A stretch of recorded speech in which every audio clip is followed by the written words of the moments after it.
మన మాట చెల్లుబాటు కాకుండా పోతే, మనం చెప్పింది వేదం అని చెప్పి నమ్మకపోతే, మనకు వ్యతిరేకంగా ఉంటే,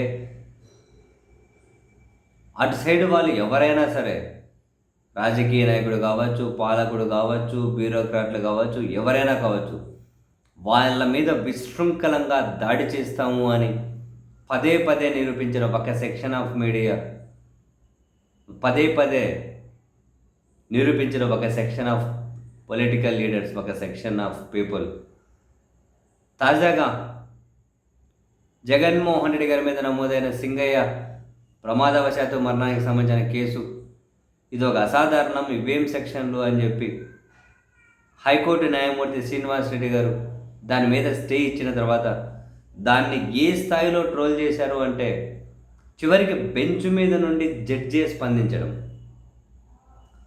బెంచ్ మీద నుండి జడ్జే స్పందించడం 2 రోజుల నుంచి నా మీద విపరీతమైన ట్రోల్స్.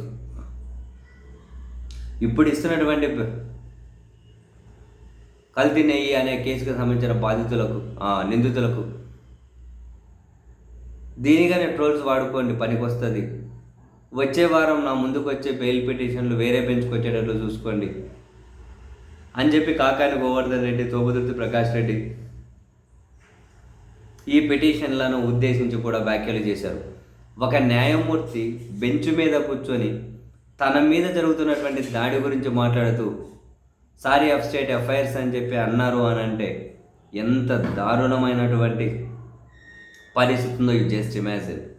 అయితే మనం ఇక్కడ ఆలోచించాల్సింది, ఒక జడ్జి గారు కూడా తన నిస్సహాయతను బెంచ్ మీద నుండి ప్రకటిస్తే మరి ఈ దుర్మార్గాన్ని, మరి ఈ విశృంఖలత్వాన్ని అడ్డుకునేది ఎవరు? డెఫినెట్లీ వ్యాలిడ్ పాయింట్, డెఫినెట్లీ ఒక వ్యాలిడ్ చర్చ జరగాలి.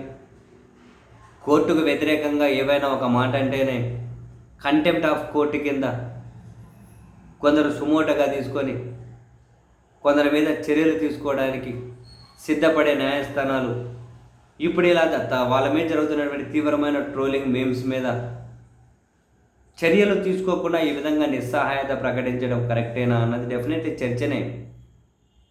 ఇక్కడ చాలా బలంగా ఉండాలి జడ్జీలు, ఈవెన్ మానసికంగా కూడా.